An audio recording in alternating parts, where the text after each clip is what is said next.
Rob, whenever you're ready.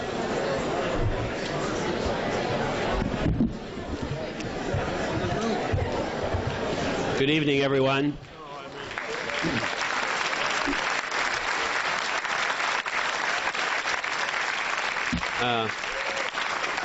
I'm Bob Kiss, the mayor of Burlington, and I have to say, you know, every other Monday the city council and I are here, and we never get this type of turnout. So something must be brewing.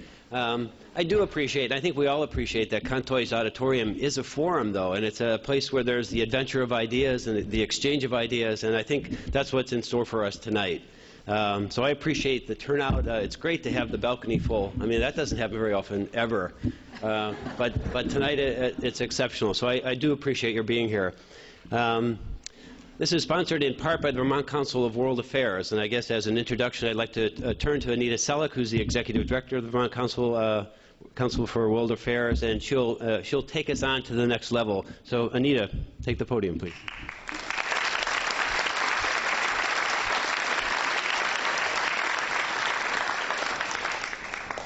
Good evening. Thank you very much for coming. On behalf of the Vermont Council on World Affairs, I'd like to welcome you this evening. We were very happy when Senator Sanders' office called us and asked us to co-sponsor this event. Just a little bit of background about the Vermont Council, if I can be on a soapbox for 1 second. We have been in existence for 56 years. We are a nonprofit and nonpartisan organization. Our mission is to bring the world to Vermont, and we do so in 5 major ways. We work with schools to increase students' global literacy. We bring speakers and lectures and panel discussions to the state. We have an international visitors program that brings many delegations from around the world to Vermont to study specific topics. We also have cultural events that we're planning to appeal to all ages. I, for one, am the parent of a 5- and a 7-year-old, and as much as I would like to, I could not take them to see the Finnish ambassador without causing a major diplomatic crisis. So we are doing cultural events to appeal to all ages in all spectrums of the Vermont experience. We also do work with businesses to provide a niche market for cultural seminars and the human aspect of doing business abroad. We have information and sign-up list outside on the table as you go out. Our website is www.vcwa.org, Vermont Council on World Affairs.org. And we would love to have all of you sign up for our newsletter. But we are not here tonight to talk about the Vermont Council on World Affairs. We are here tonight to hear Senator Sanders and Ambassador to Finland, from Finland, speak about a very important issues facing our country. And without further ado, let me please introduce Senator Sanders, who really doesn't need much of an introduction.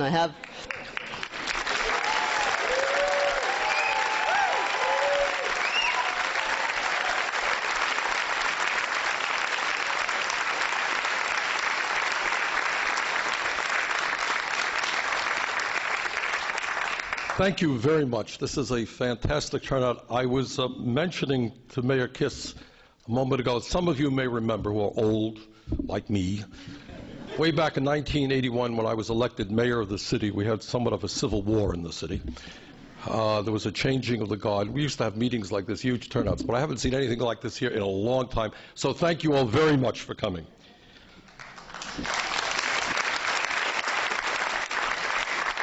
And of course, I want to thank Ambassador Pekka Lintu for visiting with us in Vermont today. And so far, I should tell you, we've kept him very, very busy. He was up at UVM talking about education early on and meeting with some business people for lunch. And we just came from a lovely dinner at St. Mike's a few minutes ago. Why did I ask the ambassador from Finland to come to the state of Vermont to talk a little bit about his country? And the answer is pretty simple. We as a state, in my view, and as a nation, should do our very best to learn as much as possible about the best kind of economic and social models that exist throughout the world. And where those models make sense, we should see how we can adopt them here in this state and in this country. And this is especially true today when the United States faces so many difficult problems. In other words, we should be avidly looking for solutions wherever they may be. It is no secret to anyone in this room or in the state of Vermont that the American economy today is in very serious trouble. We know that the middle class is shrinking. We know that poverty is increasing. We know that the gap between the very, very rich and everyone else is growing wider. And it is also true that despite all of the rhetoric that we hear from Washington about quote-unquote family values, all of you should know that the American worker today works longer hours than any worker in the industrialized world. All of you know that. It is no secret, furthermore, that our healthcare system is disintegrating, that 47 million Americans have no health care at all, that the cost of health care is soaring, and that despite so many people uninsured or underinsured, we end up spending twice as much per person on health care as any other nation in the world. In fact, we spend about 14% of our gross national product on health care. It is no secret, and we in this nation do not talk about it enough, and I hope we'll talk about it tonight, that the way we treat our children is nothing less than shameful. That we have the highest rate of childhood poverty of any major country on earth, that our child care system is totally inadequate. Any of you who have kids know that it's virtually impossible, very difficult to find quality, affordable child care, that too many of our kids are dropping out of school, and that the cost of college education is extremely high and becoming unaffordable to many. And in my view, one of the results of the neglect of so many of our children, one of the results of having the highest rate of childhood poverty, is the other side of the equation is we have more people behind bars than any other country on earth. We have more people in jail than an authoritarian communist country like China. Highest rate of poverty among children, highest rate of incarceration, and if you think there is not a connection, you're mistaken. In talking about the United States and Finland, we should be very clear that these are two very, very different countries, and that's absolutely true.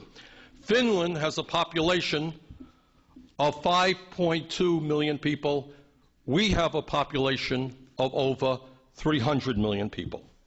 Finland has a very homogeneous population. We are extremely diverse. All of us have come from somewhere else in the not-too-distant past. Finland is the size of Montana.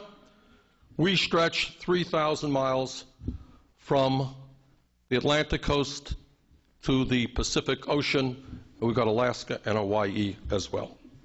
And yet, as we acknowledge the differences, we should all acknowledge that we are all human beings with very much the same DNA, the same kind of intelligence, and the same human needs.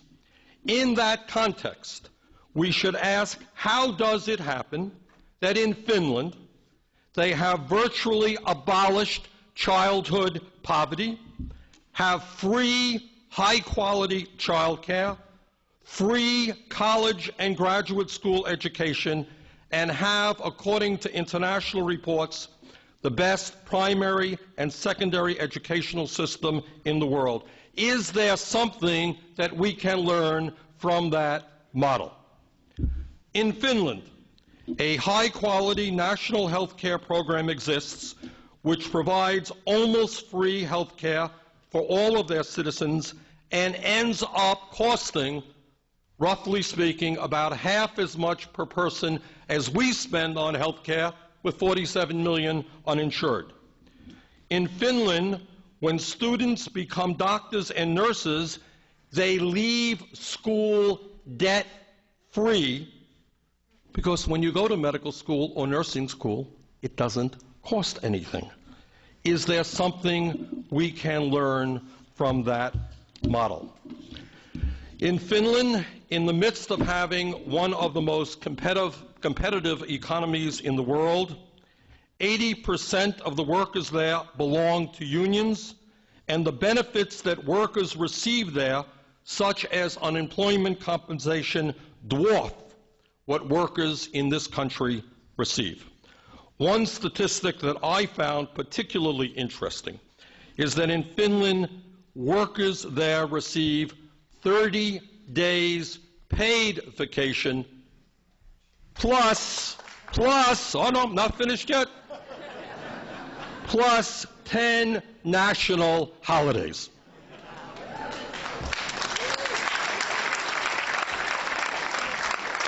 And I don't have to tell any of the young workers here that many of our people who are going out looking for work today get jobs which maybe have 1 week, and if they're lucky, 2 weeks paid vacation. That's the truth. So let us be clear. Finland is not a utopia, and it has its share of problems. Not so many years ago, in fact, Finland had a very severe economic downturn, and its economy today is not immune to what happens in the rest of the world. Having said that, there is no question that Finland, as well as some of the other Scandinavian countries, have much to be proud of. When one thinks about the long march of human history and all of the misery that has been involved in that march, it is no small thing that countries now exist like Finland, which operate under strong egalitarian principles, countries which have virtually abolished poverty, which provide free health care to all of their citizens, and high-quality education to all as well. So what I want to say tonight, one of the things that has always concerned me is that these achievements that we see in Finland, Denmark, other countries, they don't get written about terribly much here in the United States. We don't hear about them. And there are reasons for that, by the way. There are political reasons for that. So I just want to thank the ambassador. I want to thank the Finnish people, not just for what they are doing in their own country, but for giving us a vision and a model that we in this country can attain to as well.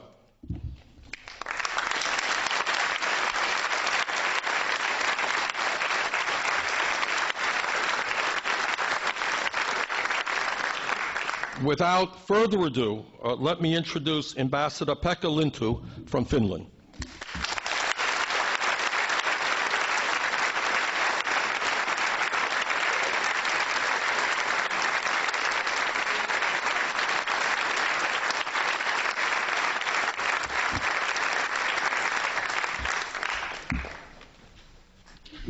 Well, good evening. Thank you, first of all, Senator Sanders, for inviting me to Vermont and giving me this opportunity to speak on several occasions. I must say that with this audience here, I'm really impressed. I thought when I came into this room that I must be in the wrong room. But, well, then when I heard Senator Sanders speaking and the reaction he got, I understood that this was the right room. You know, Finns are rather non-talkative people. We are rather known as shy people, and you say that you can make a difference between an introvert Finn and an extrovert Finn in a way that when I'm too tall. They're not quiet and shy here. So how you make a difference between an introvert Finn and an extrovert Finn? Well, an introvert Finn, when he talks to you, he's looking at his own shoes. When you meet an extrovert Finn and he's talking to you, he's looking at your shoes. That's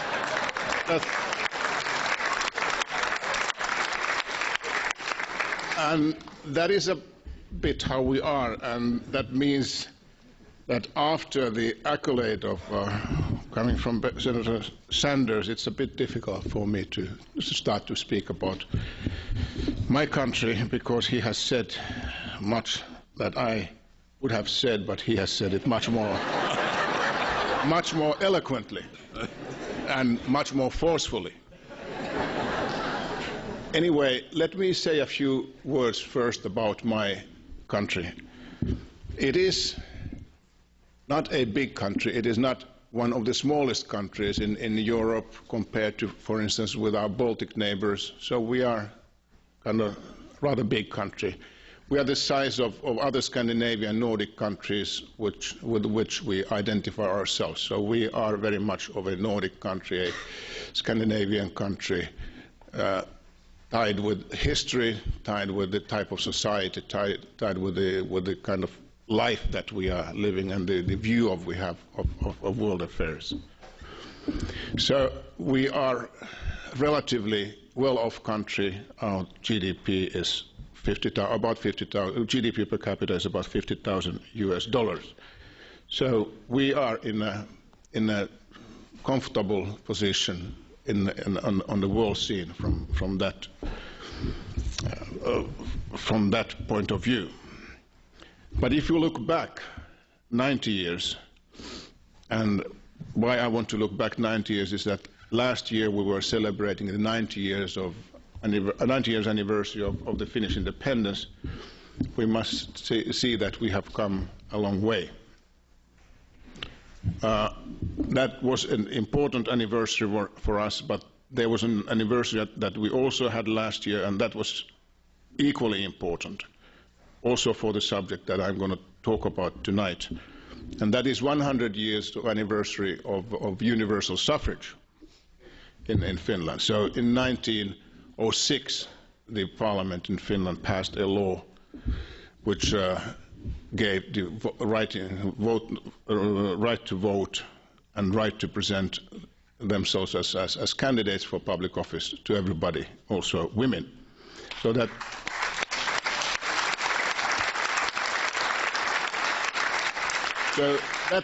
really made my country the first country in the world to go for full political rights for women as well. And that was an important decision, and that is a decision that we have benefited from ever since. So then we had to defend that independence from 90 years back. We had to defend it twice during the Second World War. We had then an aggressive neighbor, 750 miles of common border with the Soviet Union, and we fought two wars during the Second World War. And they were heavy wars, but we were able to save the essential, save the independence, in a way that I think it's maybe best described in saying that out of all the more than 30 countries in Europe that were involved in the Second World War, and of course there were others on the other side of the Atlantic Ocean, but out of the more than 30 countries in Europe, there were only 3 countries whose capital was never invaded, occupied, and those 3 capitals were Moscow, London, and Helsinki.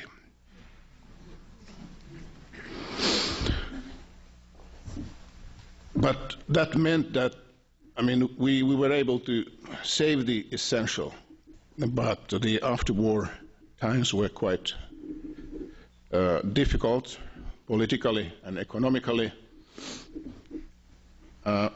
Politically, we opted for neutrality as our foreign policy.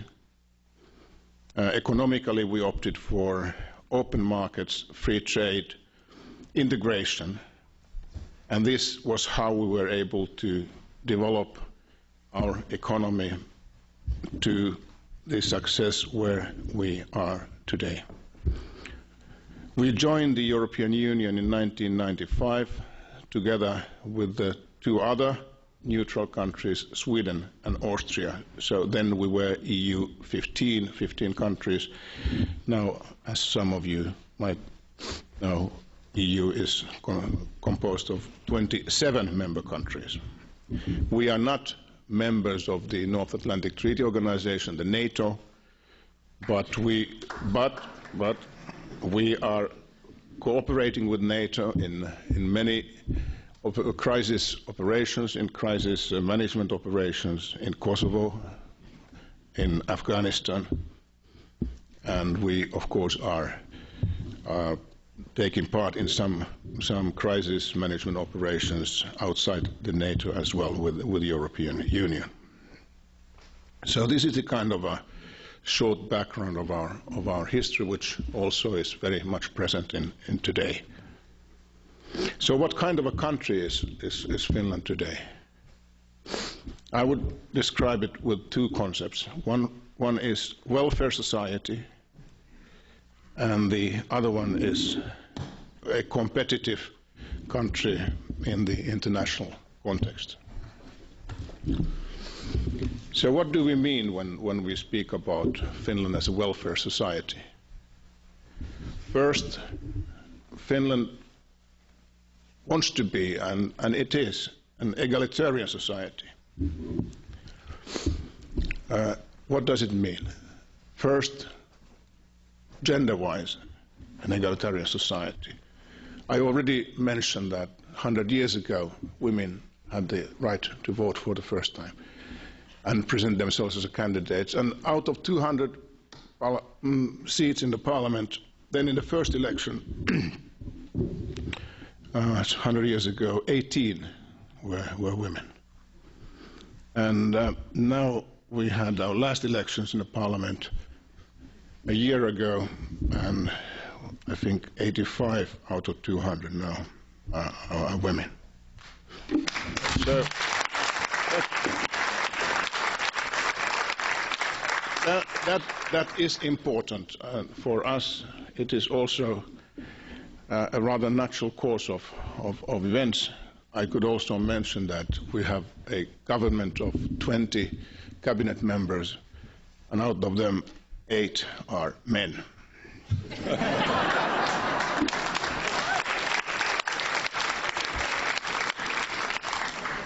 And then, of course, we have a female president serving for her second term. So I would say that from the gender point of view, the society is rather egalitarian. Economically, what it means that we believe in the income disposition in a way which is where the differences are not too big. I mean, of course, we have differences, but we don't have kind of extraordinary differences in remuneration for what people get from what they are doing, what they are working. Of course, we have high salaries, we have low salaries, but it's still somehow, I would say, from the same planet. And language-wise, I think this is also an important part of the egalitarian society, because historically we have, from historical reasons, we have in Finland a minority, which is a Swedish-speaking minority. So that means that Swedish in Finland now is the second official language. Means that if you're a Swedish-speaking Finn, you can approach the authorities in your own language, and you get your things, your questions asked, questions replied, and your papers done in your own language. So that minority is a bit less than 5% today. But I mean, they have their own TV channel, and as I said, everything in the authorities is done in 2 languages. And one thing I would still like to mention, which has also this kind of egalitarian dimension, and that is the military service, because we have a military service which is based on conscription. That means that every male in Finland goes through the military service. That is not as it really happens, because maybe 80% finally does it, but basically the principle is there.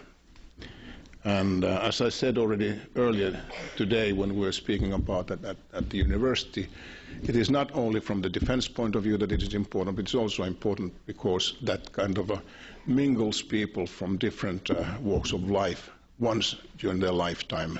Young men from all over the country are put together with people that they have never met, with circumstances that they have not known before. So these are the kind of features of the egalitarian society. But of course there's the other part, and that is the services where state and the municipalities are instrumental in seeing to that people get the services that they need for a decent life. And there I repeat what Senator already said about the child care, education, health care, and the kind of how would I say it, a safety network that the society is providing for people who are in dire straits. So these basically child care, education, health care are provided virtually free. I mean, yes, there are some elements where you pay for something, but I mean, by and large, they are free. So this is what I described, welfare state Finland. Then competitive Finland. Now if I look back again at those 90 years of our independence, I must say that there has been really a dramatic change in my country. Because 90 years ago we were truly a poor, rural country in the middle of nowhere in the northeastern corner of Europe. Nobody really knew about the country. And politically, I think that had somebody presented a vision, so not much hope would have been given to Finland for surviving in the tumultuous decays that were to follow after the early 20s. But it so happens that today, out of those numerous countries that emerged from the First World War as newly independent countries, I mean, I think that my country is the only one that still has the same constitution.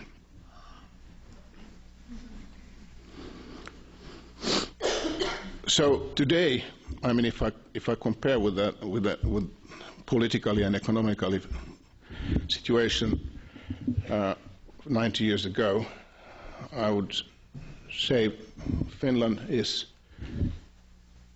one of the most competitive economies in the world. Competitive economically, technologically, and of course in the way that the society works. And politically, we feel very much at home in the European Union. I would consider competitiveness that I spoke about and our top rankings in many of those areas. I would consider it to be a package of different elements. And different elements are, all of them are important for the, what I dare to call success story of Finland. First, I would say important for the competitiveness point of view has been the welfare society. So the egalitarian element, and because that has meant a large ownership of the society, everybody participating.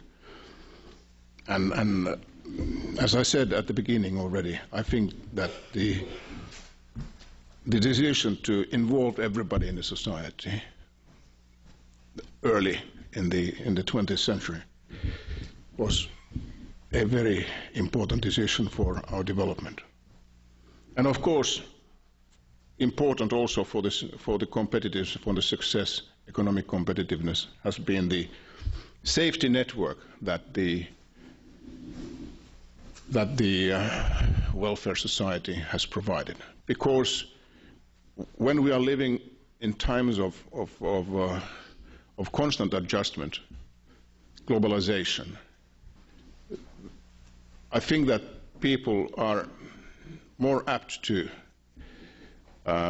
accept the need for adjustment, the changes in the society, if they know that there's a safety network that can take care of people when something happens that has not been foreseen. Well, for the competitiveness, education has been one of the cornerstones for us. Our education system for the 15-year-olds, I mean, that has been tested and measured by the OECD, the Organization for Industrialized Countries. It has been evaluated, it has been given the high, let's say, high marks. As a matter of fact, we have been #1 in the years 2000, 2003 and 2006 of all the OECD countries in reading, mathematics and science skills for the 15-year-olds. And that is important, because that is how we are developing our skill basis for the future. But what is also important, another important element of the success, of the competitiveness as well, is the environmental sustainability. And that is also something where this time for World Economic Forum in Davos, my country has got the top ranking.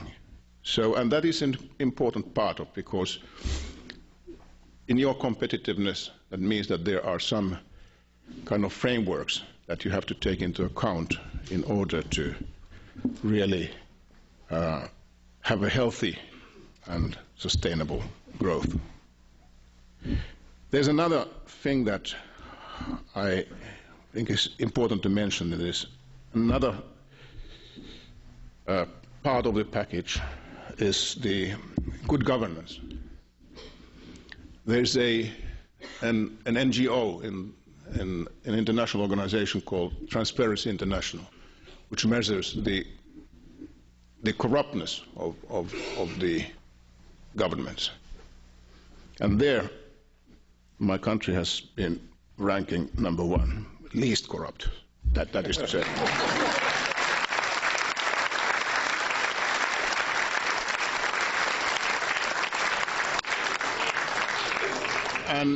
And if I add to that, that we are spending for research and development 3.6% of our GDP, that is the second largest percentage of any of the industrialized countries.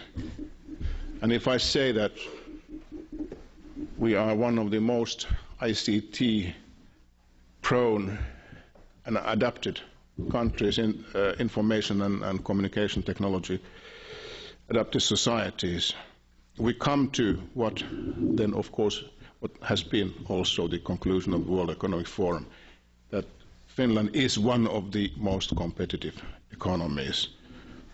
Sometimes we have been #1, but always have been among the top ones since the year 2000. So I would say that this works both ways. What I went through were the kind of pieces of the package that makes our competitiveness. But it works also the other way around. We have to be a competitive economy to respond to the challenges that our welfare society is facing. So we need both. And now somehow we have achieved what is not the vicious circle, but the other way around, a beneficial circle that we go around and things are in a way kind of strengthening each other.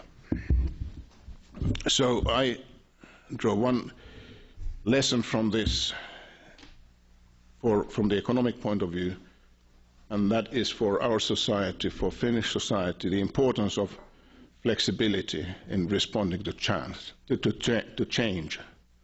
and the critical role of responsive educational system. So this is basically what we have tried, which then all of this is supported by a healthy welfare state. So this is where I see my country, Finland, is today. So we of course have challenges as all the countries have, and I might end up with just mentioning a couple of them.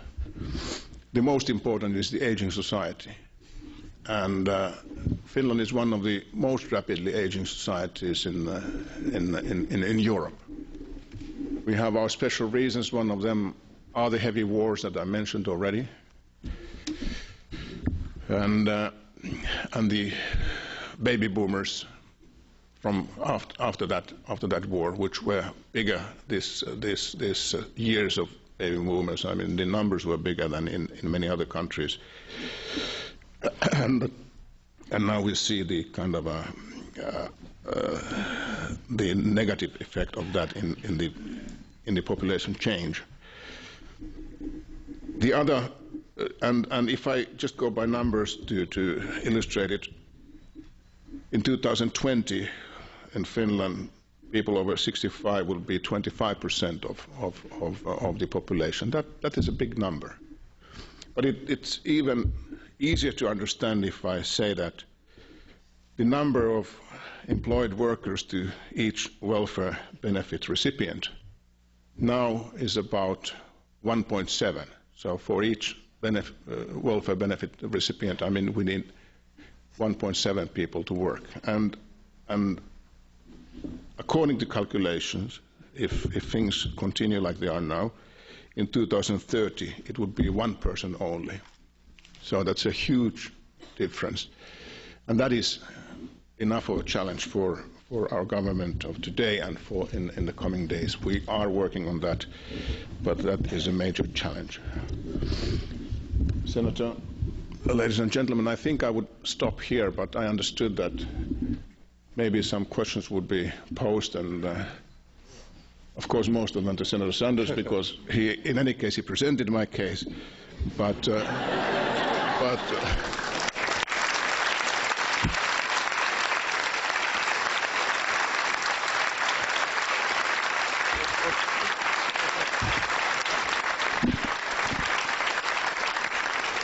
Okay, let's start the questions. It's going to be a little bit difficult because we have half the audience up in the balcony, so I guess I'll go up and down and people just be as loud as you possibly can.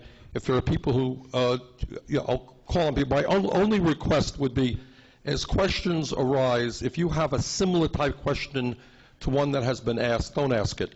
Let's see if we can get a variety of questions to cover Finnish society. Okay, I see a hand right there. Stand up and be loud, please. Hi. About aging society, is there a fear that Finland will be overwhelmed by immigrants with different languages, different values? Well, the question was about immigrants, and if we are afraid that we would be, if I understood you correctly, inundated by immigrants who are speaking other languages and who don't share our values. Okay? And the answer is no, we are not afraid.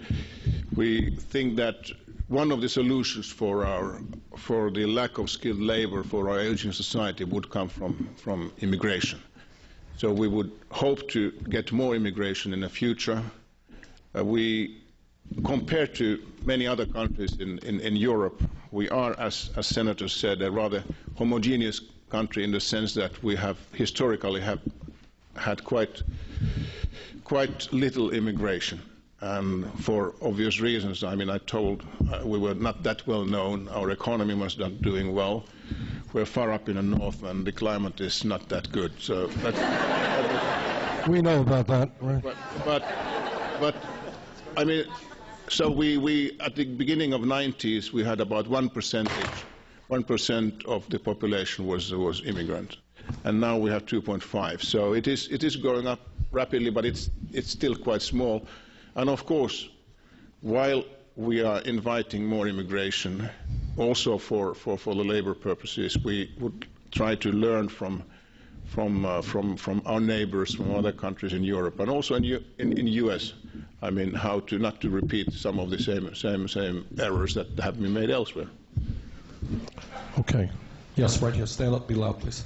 I should preface my question by saying I'm originally from Canada, another sort of social democracy country. And I became an American citizen actually on the day of the election in 2004, when many of my American friends were trying to do the complete opposite. But my question relates to a mentality that I found different living in Canada compared to the United States, which is taxes. I think that it's become almost a bad word in politics, and I think that the reality is the mindset of American population has to be to support programs that are as wonderful as you describe, is to accept the fact that it costs money. If you could comment on how to get people to accept that. Can you repeat that? The question, I think it's a good question. The question is said that, in so many words, in this country, taxes are a bad word. One wins elections by saying you're not going to raise taxes or you lower them. And her point is, obviously, all of these programs in Finland, they may be free for the recipients, but they cost money. And people are paying for them out of tax dollars. And her question is, how do you create a culture which says that it is a positive thing to create the kind of programming that you have in Finland, even though you have to pay taxes for that? Well, I think it would be an exaggeration to say that Finns love taxes. I mean, they don't.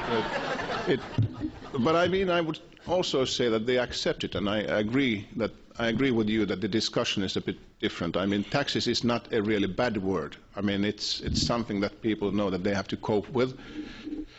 The thing is that they want to be quite sure that they get value for the money. And I think that the success that the system in Finland has had today, and Finns always, they don't believe in it if the other Finns tell them that things are going quite well. But if you can have an international ranking coming from OECD or the World Economic Forum or somewhere, I mean, then they think that, yes, I mean, this must be true. And that kind of is a test of the fact that for the money that they are paying, they get good value. So, yes, taxes are higher than here, for instance, but I mean, what you get is really, if you take a young family with, I mean, having 2 kids, so what they know, I mean, they are paying a certain amount of taxes, which are progressive. That means that the more you earn, I mean, the higher the taxes get. But then what you get then, yes, you get a free daycare, you get a free preschool, you get a free primary school and high school and university, and then healthcare on top of that. So there are many things which kind of are not there as a shadow for your future, thinking that either they are going to be as a surprise or kind of a big burden that you know that it might be difficult to carry. So from this point of view, I think people are not loving taxes, but I mean they accept they accept the basics of the welfare society from this point of view. Well, I think the ambassador hit it right on the head. The issue is not so much how much you pay, it's what you get for what you pay. So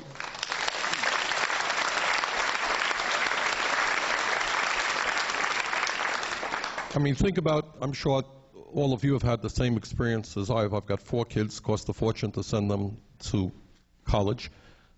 Childcare is hard in our family, as it is for many families. And if you say to somebody, yeah, you're going to pay more in taxes, but you know what? Your family is going to have comprehensive health care for all, virtually free. You're not going to have to pay $35,000 to go to the University of Vermont. That's paid for. You want to go to medical school? That's paid for. You have the highest quality child care, free. You know what? Under those circumstances, I think people would be delighted to pay more in taxes because at the end of the day, they're better off. They get more than they get right now.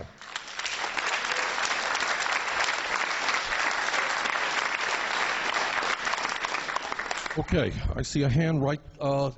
If anybody up in the balcony, all right, we got a hand way in the end. All right, yes, you're right in front of the window. Okay. Hi. school teacher, and so I'm very intrigued by the Finnish education system. And as I'm reading and trying to figure out what exactly you're doing so well, it seems like it's not a lot of different programs or tests or policies. I'm getting the impression that the main thing that you do is invest in teachers and then let them make professional decisions. And so first of all, I want to ask, do you think that is that an accurate interpretation on my part? And secondly, I want to ask, how the heck did you get there? Because I would love to so that's my question. Thank you. Well, Can you repeat the question?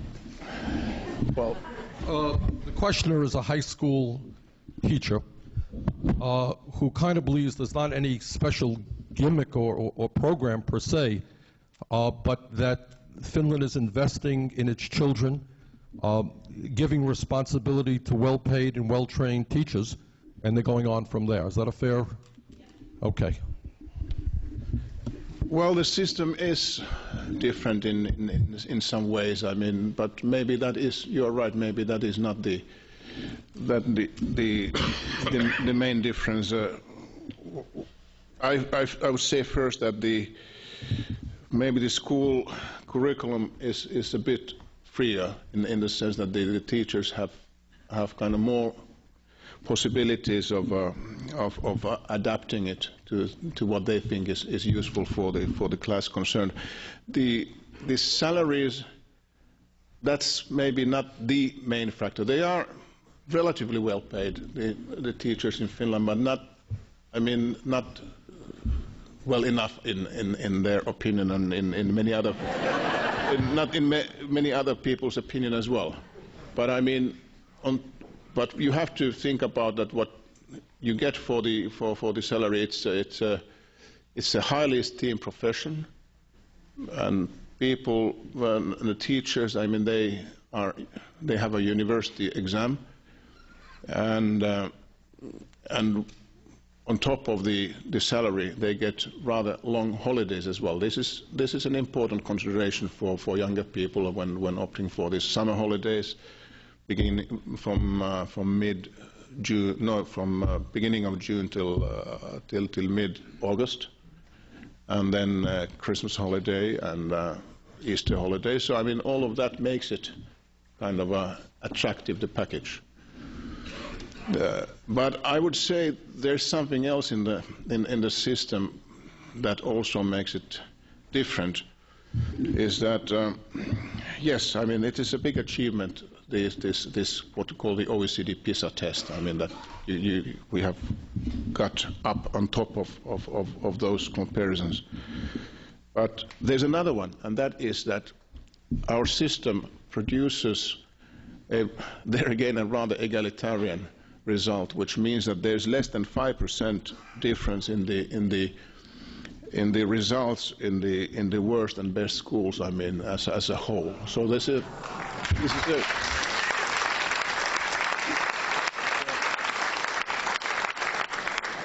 in case people did not hear that, the ambassador just made a very important point. Please repeat that point, because it's worth repeating.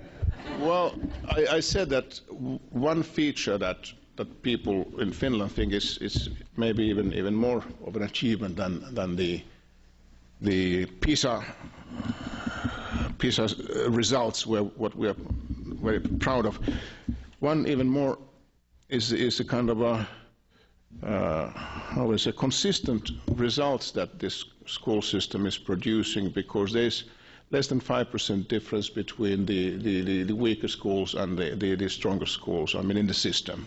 So that means that the result is more or less the same, which is a good basis for then higher education.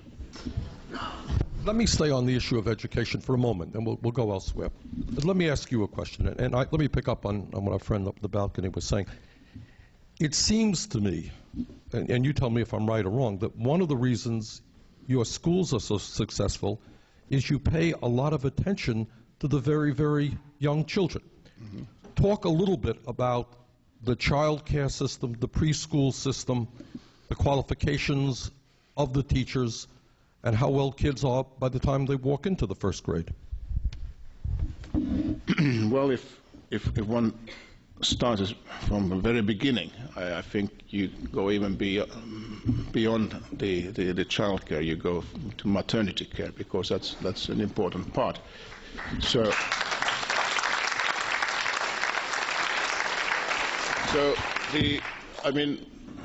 Finnish families getting kids, they have a rather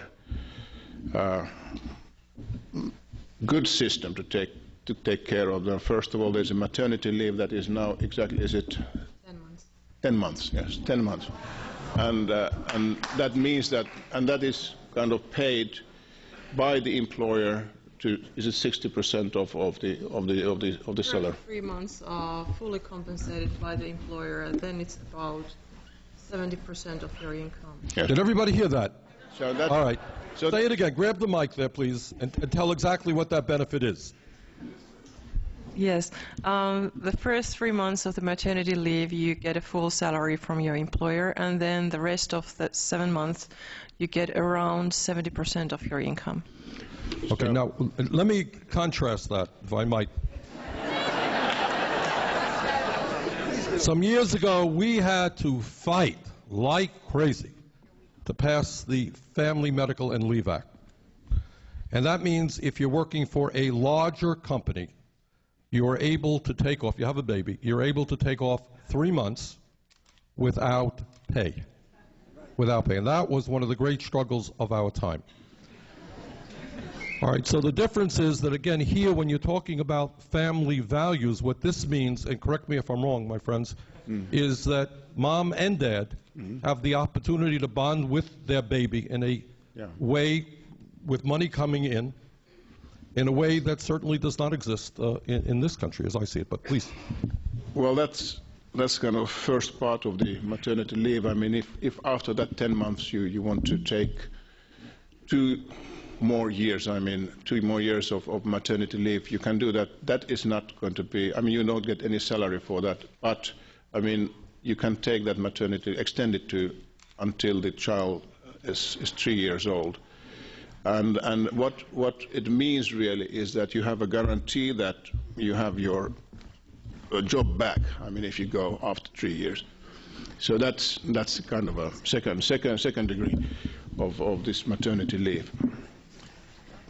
About the child care, yes, the municipalities in Finland by law are requested to provide a daycare place for every child in that community. So that can be either in the daycare center, which is run by the municipalities, or daycare support at home. But one way or the other, every child in Helsinki, for instance, has the right to have a daycare. And if the child goes to a daycare center, then the daycare staff is rather well educated for that purpose, because they have and the staff has to have at least secondary degree of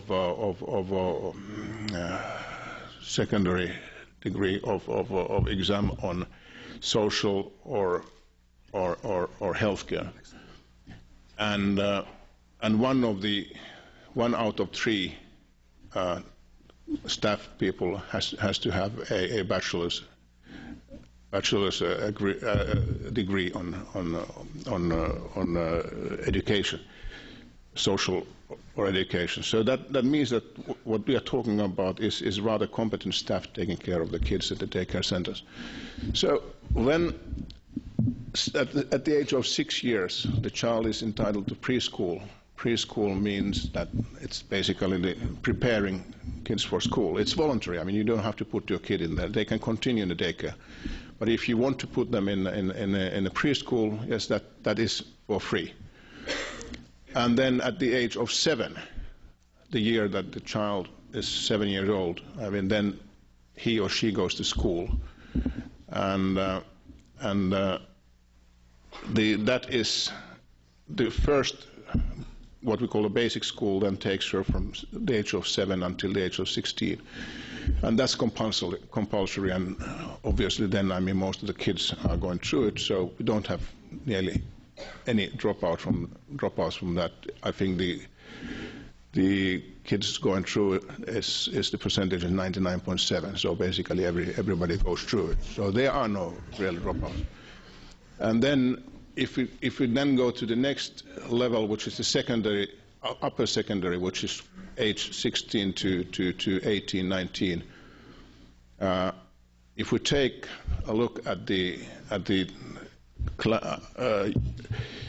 years 25, people between 25 and 35 of age, out of them 87% have concluded a secondary, how to say, upper secondary degree.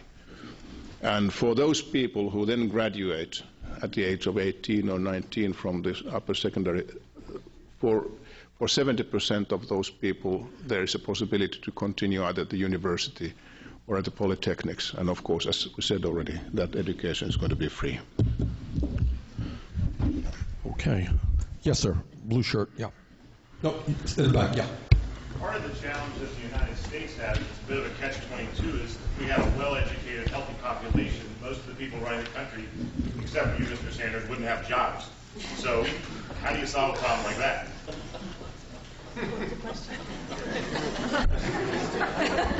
Try again. I didn't get that question. We were well-educated and healthy. In other words, we had free health care, free education.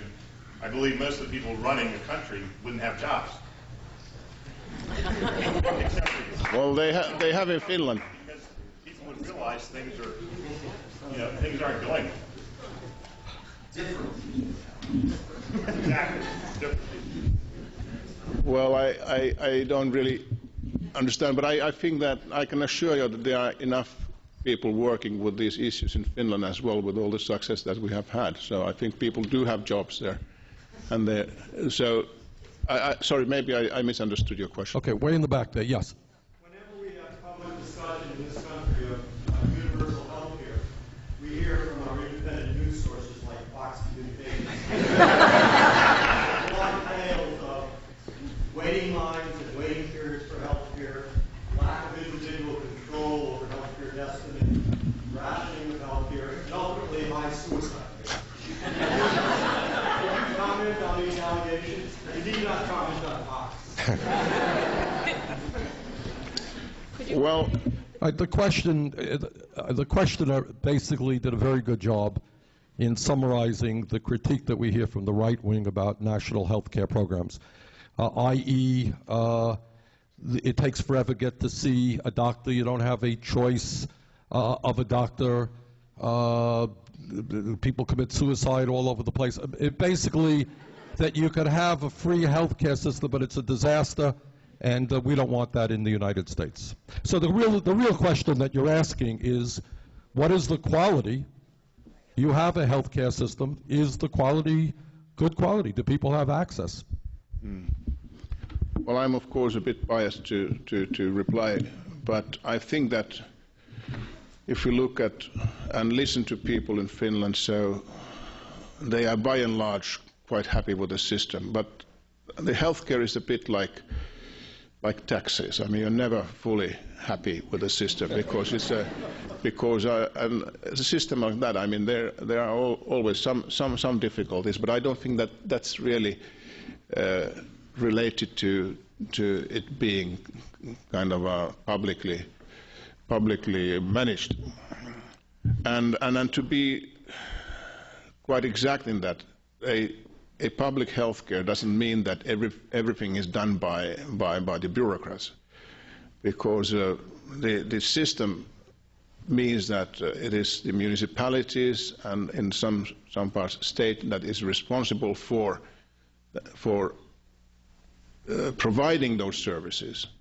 But I mean, in order to get the job done, they can subcontract that to private companies, to private doctors, so they in a way they subcontract that to the private. So private sector is quite much involved in this public healthcare system in Finland. Well, I mentioned earlier in some debate that I mean, if you are comparing the system, I mean, is it good good service or not? Is it high-level service or not? So take the childbirth. We spoke about that already. And it's, of course, it's the same doctors, I mean, working in this and as they are in the same system. And the infant mortality is very low in Finland. It's 0.03%. So which means that it has to be rather of high quality. So I don't buy the argument that the system itself would be of lesser quality. The other issue that you rightly pointed out is the queues, and that has been a problem in some cases, mostly what comes to operations. I mean, the operations that are not urgent, that you don't need to go immediately to, and that was a big issue a couple of years ago, 3-4 years ago. And the way it was solved is a bit unorthodox, but it was solved in the way that you can, I mean, if you pay more money, I mean, you can get an earlier appointment, but I mean, the doctors who are acting, I mean, are doing that on their own time. I mean, they are not doing it as inside the system. They, in a way, working overtime, and they can use the hospital facilities, which otherwise would be empty. So this doesn't take the possibility of people who are going the first track, kind of taking anything away from them, but it shortens the queues, and that has been rather successful. We have been able to almost do away with those lengthy queues for knee operations for some others. But I mean, that's a kind of pragmatic solution. And one more thing. I mean, the cost element would be one as well. I mean, that where the criticism could come. So our health care system is about 7.5%. That's what we are paying for of the GDP. So it is not more expensive than the mixed system that you have in some other countries. I would say it's a rather cheap system. It's a kind of a mid-OECD level, and seems to do the trick for us. If I can say, I always get a kick of the critique that there are waiting lines in national health care programs. As all of you know, anytime you want to go to the doctor or get an operation, you walk in, day or two, right? No waiting lines. Okay, yeah, right here, sir. Yes. Stand up, please. Be loud. Lifespan usually indicates what the healthcare system is like. What's the average lifespan in Finland? Question: what is the average lifespan in Finland? I should know but it's not among the highest in industrialist countries. That I know. It has been going up quite strongly, but I can't say a figure because I might say wrong. I have a feeling that it is something like 72 for men and a bit more for women. But I mean, this you have to take with a lot of... As usual, the staff knows the answer. What is the answer? It's around 75 for men and a bit over 80 years for women. What is it in the U.S.? It's lower than that, I believe. It is lower. Slightly. Does anybody know what it is in the U.S.? 53rd. Okay. We didn't know what it is in the United States, but we think it's 53rd internationally. Yeah. Low. Yeah. Okay. Gentleman in the red shirt there in the back. Does Finland regulate or tax emissions such as carbon dioxide, and how has that been found to affect the strength of your economy? Good question. Everyone hear that? Does Finland regulate or tax greenhouse gas emissions and automobile emissions or emissions in general? Emissions in general. And how does that impact the economy? Well, to say first that climate issue is maybe the biggest issue now in Finland and also on the government agenda. When my Prime Minister goes abroad now, he has said that he's only going to speak about two issues, basically. And that is, one is the climate change, and the other one is innovation. So these are the top issues for him, of course. I mean, there are some foreign policy issues as well, but these are the issues. So climate change is taken very seriously in Finland. It's taken very seriously in the European Union, and Finland, of course, is working inside the European Union, being one of the more active countries inside the European Union. As you know, the European Union has signed the Kyoto Protocol. That means that we have set a target for our emissions until 2012, and we are negotiating together with the United States and others what to do after 2012. But I mean, we have targets that are set to my country, which are rather strict targets. And we really have to work hard in order to achieve them. And one of the ways to tackle it is to, first, we are trying to create new forms of energy, of course renewable energy sources. That is a big program in Finland now, but also using more nuclear energy.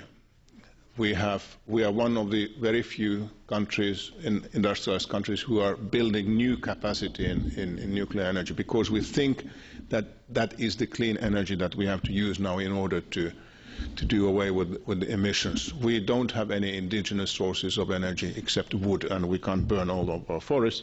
So we don't have any hydropower to any large extent. We don't have oil, we don't have coal, we don't have much wind, and we certainly don't have much solar energy.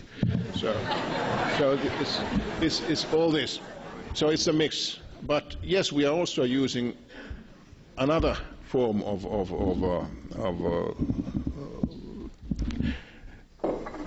another method, and that is taxing the emissions. And I should mention that the Parliament just, so the government was proposing just a legislation a few weeks ago to the Parliament, which is changing the motor vehicle taxation rather drastically, meaning that the high emission models are going to be taxed much higher than they have been so far, and the low emission cars are going to be taxed much less than they have been so far. So that is going to spread that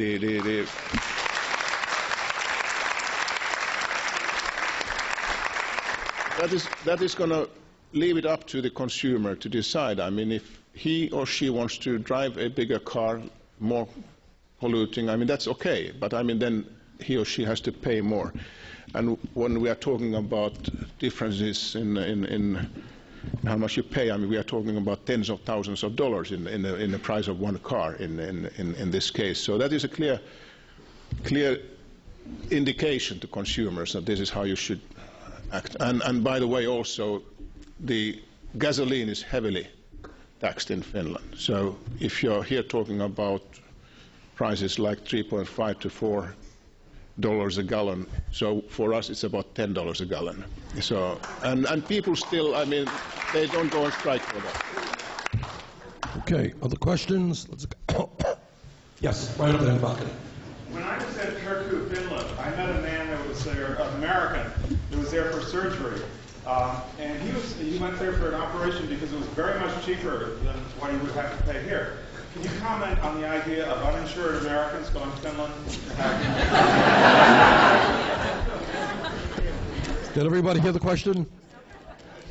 When the questioner was in Finland, he met a gentleman from the United States who went to Finland to get surgery because it was a lot cheaper than in the United States. Could the ambassador comment on uninsured Americans going to Finland to get their health care? Well, maybe I should first thank you for spreading the message. So now more people know about it.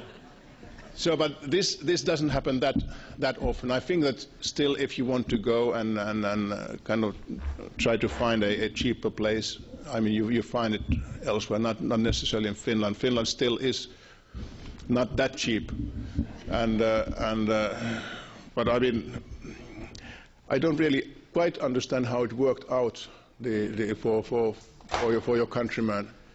I think he must have been resident in Finland. No? Anyway. He was just a tourist. He was there as a tourist. and it was at the sports medicine hospital in Turku. I think it was a knee operation. If it was an accident, I mean, this of course must be taken care of. But I mean, if you go there like from normal queue, I don't really know how that really works, because basically you pay something in that case. Okay. You should pay something. Yeah, right here. Yes. I'm going to use this. Can you hear me? For the gentleman in the balcony, I'm looking into Thailand, Mexico, and India for my own health care, so you could check those out. They might be a little cheaper than Finland. Anyway, I have 2 questions. The first is, how are you doing on some of the fronts like domestic violence, substance abuse, public safety, some of the other issues that we're really struggling with locally? And the second is, assuming you're doing wonderfully on those fronts as well, can you speak to what are the factors, how do you explain the visionary leadership of your country that is really living into a practice of sustaining and nurturing life of human beings? How do you explain it? Socially, spiritually, culturally, politically? Is it the voters? Is it visionary leadership? How has that come around? And thank you so much for sharing your story. It's very inspiring. Well, I should start with your first question. I think that the domestic violence is an issue in Finland, yes. I mean, inside and outside the family, yes, it is. And I think I'm not wrong in saying that it has been a major issue even in some areas. But it is also that I think part of it is that today really the reporting is much more efficient than it used to be. So I think that these tendencies have been there before, and they are there as well. So I think that there we clearly have to do better in the future in that area, and we try. I mean, there are all kinds of programs trying to alleviate that. Let's say that we still have some methods which I think are rather effective in working, that kind of safety homes for families who are in the system. Today I just heard from one of the professors at the university. He had been visiting one of the safety homes in Finland, and he was quite impressed by the support that the family as a whole got in that safety home. It was not that the kids were taken there from the family, but it was the family as a whole which was taken there in order to try to deal with these problems. But it is a problem. It is a lot. It gets a lot of publicity in Finnish papers. On your other and yes, let's say the drug consumption. The drugs is not really a big problem in Finland compared to many other countries. Alcohol can be a bigger problem in Finland. That has traditionally been a bigger problem. But it's not there. You don't have the total consumption of alcohol. If that's one way of measuring, that is not really the problem. But that is the kind of a classic binge way of drinking of alcohol that is still somewhere kind of nurtured in Finland, and also by young people, and that is a problem that we have difficulties in. Alcohol, for some reason, is still kind of a mythic thing, and for young people, and you can see that unfortunately still in Helsinki and elsewhere, when you go out in summer nights, that there are people much too young to deal with alcohol, but who are still doing it in major quantities. Your second question is a bit difficult to answer. Sorry, I mean at length at least.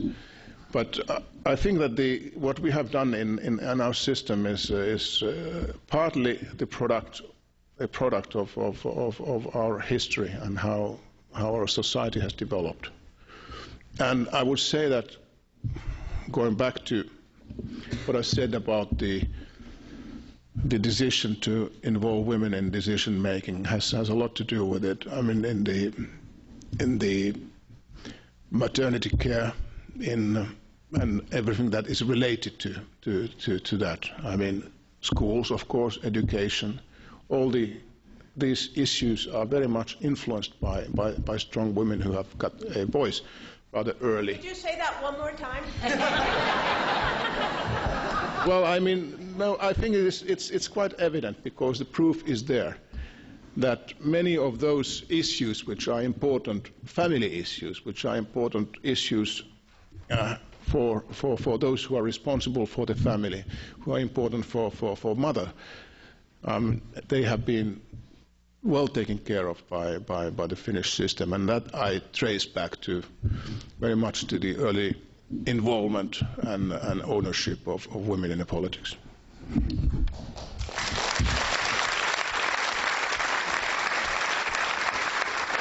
Sure, yes. Please be loud. You keep using the word family. Could you talk about the family structure in Finland as it compares to the United States, divorce rate, single-parent family? Okay, everybody hear that? No. The questioner wants the ambassador to talk about the family structure in Finland, divorce rate, single-parent families, and so forth. Toilet. So again, I'm in a situation where I can't give you the statistics that should be the right answer to your question.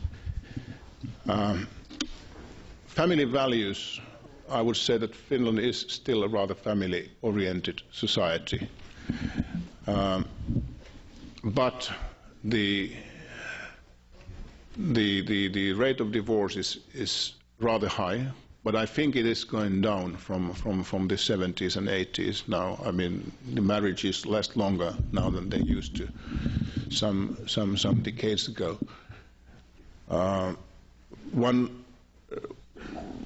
One indicator of the family values is, of course, that Finland is one of the countries in Europe where the number of new children born is quite high, contrary to many other countries in Europe, because Europe as such is a very aging continent. But for us, the birth rate is 1.7, which is not that low, I mean, compared to many other industrialized countries. So, and that I would trace back again to the rather good family benefits that you have. I mean, if you're having planning to have a child, if you're having a child, I mean, you don't have to worry about everything after. After that, the track is more or less clear for you what to do, and the woman who decides to have a child can continue her professional life rather normally in the same way that she used to before, because of the daycare system. So I think that says quite a lot about the family orientation. Okay. Gentleman in the back right here. Thank you for coming to Vermont. We really appreciate your coming here and speaking to us. And I hope you come back again in the summertime when you can enjoy some really wonderful weather here. We have a saying that I'm not sure you'd be familiar with, but it's called, there's an elephant in the room. And I don't know if you know what that means, but yeah. To me the elephant in the room is the defense budget in this country. And I wonder if you can talk about the percentage of either your GNP or your national budget. I know because you have so many social programs, the percentage of national budget may be even lower for your Defense Department than it is here, because you spend on other things that we don't spend money on. But we are somewhere around 50%, depending on how you allocate it in this country, of our national budget to defense. And I wonder if you could just talk about that briefly. And my second question is, I've always been fascinated with the idea of how an economic system such as yours supports people at the lower end of the economic spectrum. In the United States, somewhere around 50 years ago, Senator Sanders, you may know exactly when this was, we adopted something called a minimum wage, which has never really worked. I think all it really does is just make the basic cost of life cost more than what you can afford to pay if you make minimum wage.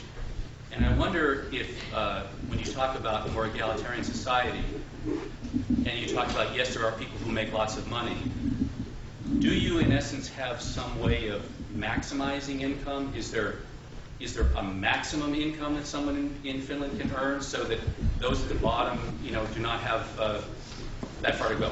Thank you. Well, first of all, on defense budget and its share of the GDP. Well, our defense budget is about no, it's not about, it's 1.27% of the GDP.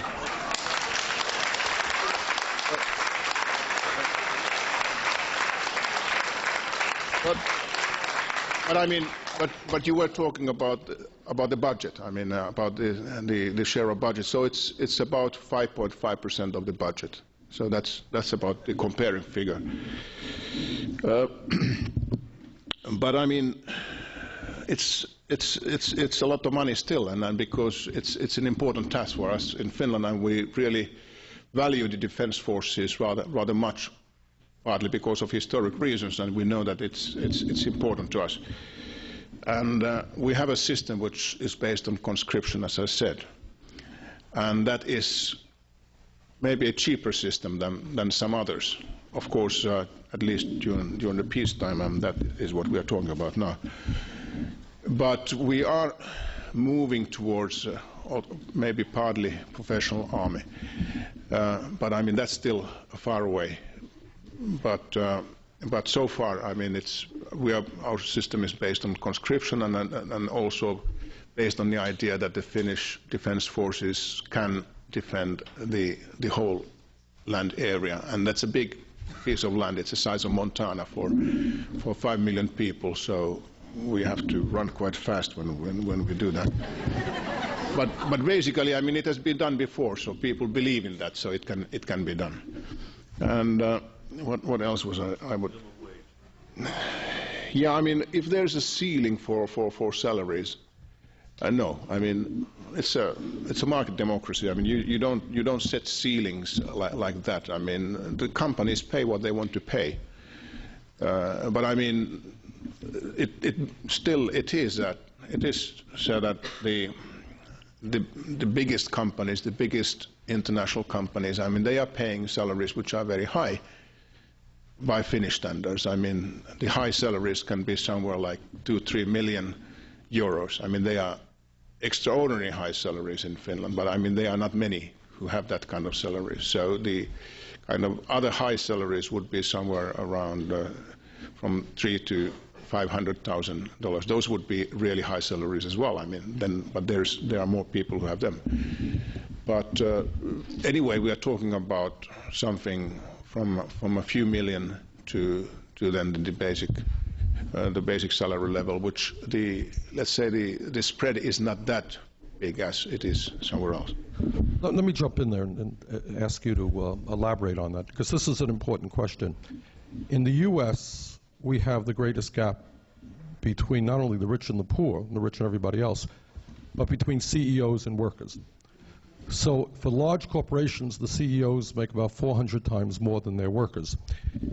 What the ambassador is saying, that with some exceptions, the highest paid CEOs make, what, 2 million euros? Yeah, I would say between 2 and 3 million. I mean, that's if you don't take kind of annual bonuses, which are not, I mean, part of the salary, and they are not there every year. And the worker in those companies might make what?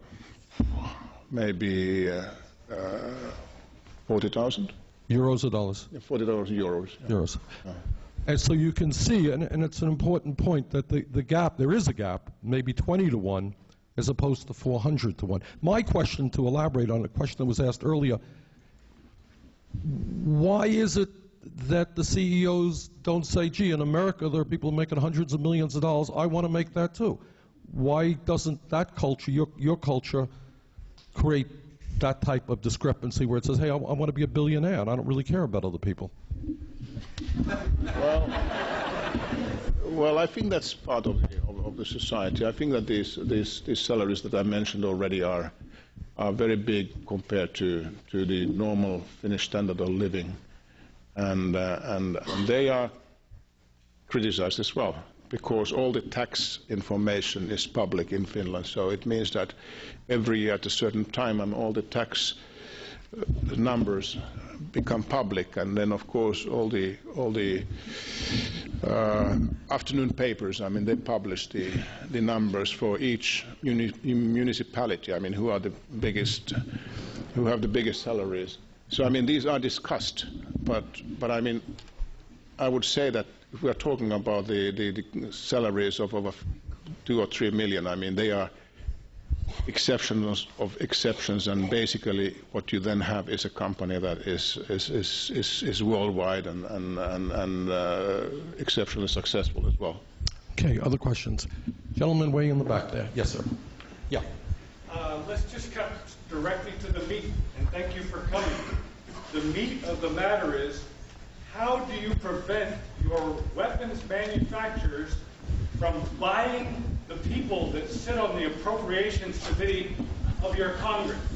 How do you prevent that? Because we produce 50% of our budget goes to bullets and bombs, and all those bullets and bombs have a use-by date. So if we don't have a war in 4 or 5 years, then we have to start one and use up all that old ammunition.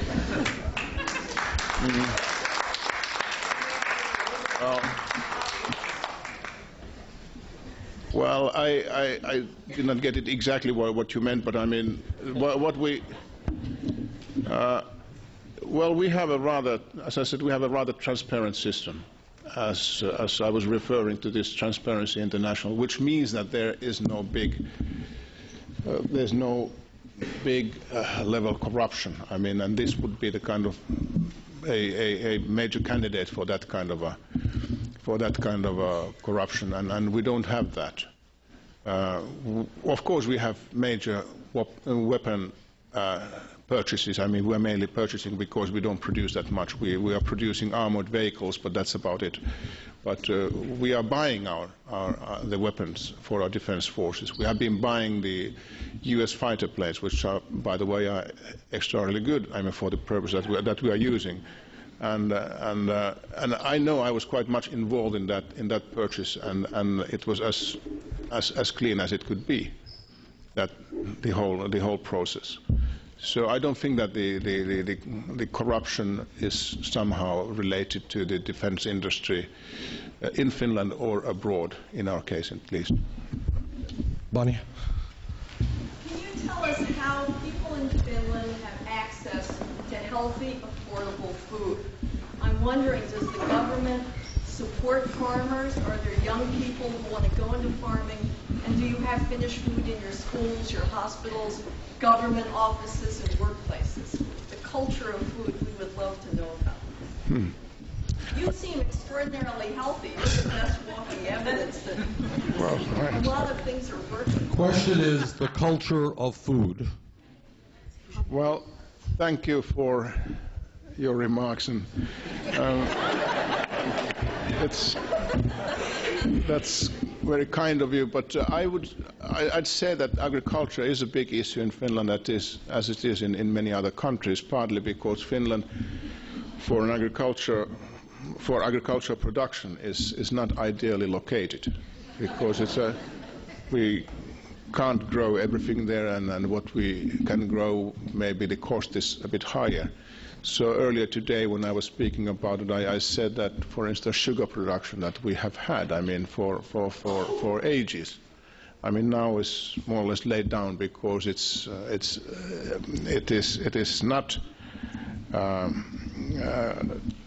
of profitable enough to be continued, even with the subsidies that were given to it by the states. And all of this, of course, is now coming from the EU agricultural policy. Finland is a member of the EU, and the EU has a very powerful joint common agricultural policy. So either you are in or you are out. We are in. So that means that we have to follow the rules, and that means that we have had to abandon some sectors in our agricultural production because we can't compete with farmers in further down in the south. But we still have some production, and in a way it's getting a new life from the fact that people are producing what they call clean food. People are trusting. I mean, Finns happen to trust more kind of food that is coming from their neighborhood than far away from somewhere that they don't know how it is being treated. So this kind of near food is getting a new coming, be it dairy products, be it grains or something else. So there's a hope, either this kind of near food or biodynamic food, which also is doing quite well. Okay, I tell you what, we're going to take maybe 2 more questions. We've been working the ambassador all day, and he's got a plane to get you. Sir? Yes, I'd like to know if the elections are publicly financed in Finland, or how the whole process works. Question on the elections in Finland, publicly financed. How were elections done? Well, it's not. I mean, to some extent, I mean, it is publicly financed, but the candidates themselves, I mean, they are financing a big part of it as well. So, but that is regulated. I mean, what you can receive, as it is regulated here as well, as it is regulated in many other countries. Well, I mean, yes, there are regulations here and there are regulations in Finland. They are different, of course, and we are talking about different sums of money, because for somebody to be elected into Parliament in Finland, we are talking maybe something like not more than 10,000 euros. I mean, which would be so. The money is not really the main issue. I mean, we just had a presidential election some 2 years ago, right? And correct me, Sol, if I'm wrong, but I think that what we were talking about then was something like, how much were the budgets? I can't remember. No. Well, anyway, I don't think that we were talking about 1 million, but I mean less than that. Anyway, so it is. I mean, money is not the issue in the elections. It is, of course, for individual candidates to some extent, but it is not the overwhelming issue. Well, let me ask, just to pick up, if somebody who happened to be extremely wealthy wanted to run for office, I know something about that experience, and you know, wanted to buy a lot of television ads and radio ads and spend $1 million rather than 10,000 euros, could they do that? Yeah, well, basically there is no. I think there's no limit for how much TV time you can buy, except that people would get rather tired if you would. No, because in our system, I think it would be saturated quite quickly, because people are not used to it, and there's some kind of ads that people are not used to either. I mean, so there's of course more TV than there used to be, but still, I mean, we are talking about a relatively small population. We are talking about kind of relatively few people that you meet kind of personally in order to meet many people in your how to say the constituency. So it's still very much kind of people going to meet people or putting an ad in the newspaper. What about a lobbying? I just asked about it. What about a lobbying system? Is it pronounced there? Is it heavy? Or? No. Question is there a pronounced and heavy lobbying system? No. I mean, that's quite different. Well, we have. I mean, what we would have the major lobbying organizations in Finland would be kind of the Farmers Association, but that's a big association. It means all the farmers. And the trade unions, I mean, of course they are lobbying for their, but in an indirect way. I mean, they are not lobbying for kind of individual lawmakers. Yeah, last question right here.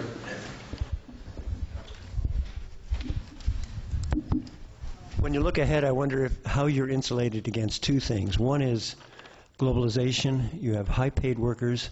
How do you compete? Second, what about oil? Your nuclear power plants don't produce oil. Well, globalization. I think that we regard ourselves as beneficiaries of globalization. And the fact is our economic development. Since the big economic crisis that we had at the beginning of the 90s, our economic growth has been steady and rather high. So we have been able to benefit from it. But why we have been able to benefit is that we have made continuous changes in our system and tried to, at the same time, strengthen the parts that are needed for that change, like education. I mean, you need a good educational system in order to adapt to new ideas, and this is what we have done. We are putting, as I said, a lot of money into research and development. I mean, second largest and second highest percentage in the world. That again is adapting to new changes, and we have been kind of supporting the sectors that we think that would be the winners for us. ICT being one of them, biotech being one, medical equipment being one, energy technology, and of course environmental technology. These are the kind of sectors where we think that we have a chance in the future to get quite close to the top of the world market and be successful in the future. But it will be not easy. But at the same time, of course, the challenge is that, well, we are changing from kind of old production types to new ones. I mean, we have people who are left behind who are getting unemployed. And unemployment has been a major problem for us. But I would just like to remind you of the fact that when we had this huge economic crisis at the beginning of the 90s, our unemployment, which had been around 4% at the time, jumped up to 17%, I mean, in 2 years. So that was a kind of a wake-up call for us, all of us, and our political decision makers. And many things of adaptation have been done after that, also in state budget. But now we are back in somewhere a bit below 6. Still hard work. But the difficulty in globalization and working places is that, I mean, you lose the jobs very quickly, but it's difficult to get new ones in the technology-driven industries as we have, because basically what the technology does, it kind of creates rationalization and creates less jobs, to be quite frank. So we have to create kind of more industries in order to create more jobs. Oil. We don't have it, so we have to do something else. So we are buying all our oil, we are buying all our gas, and this is why we say that we have to resort to other forms of energy, like I mentioned already, nuclear energy, and this has been very much debated in Finland, but the government has taken a decision to grant the license for this new nuclear power station, and the parliament has adopted it as well. So I mean, it's not only a decision taken by businessmen, and by the way, it's funded not by the state budget but privately. So it means that it has been a decision that has been taken in consultation with people. And lastly, one of the biggest issues now is renewable energy. For us, I mentioned already energy technology. So renewable energy is one of the priority items for us, and we do have some promising technologies there for some biofuels and others, which we are going to develop very strongly.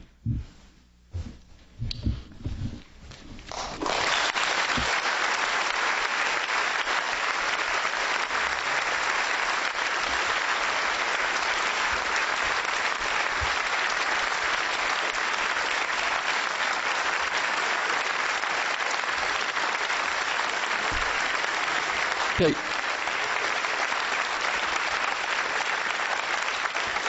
Well, I just want to thank Ambassador Lintu and Soli for being with us today.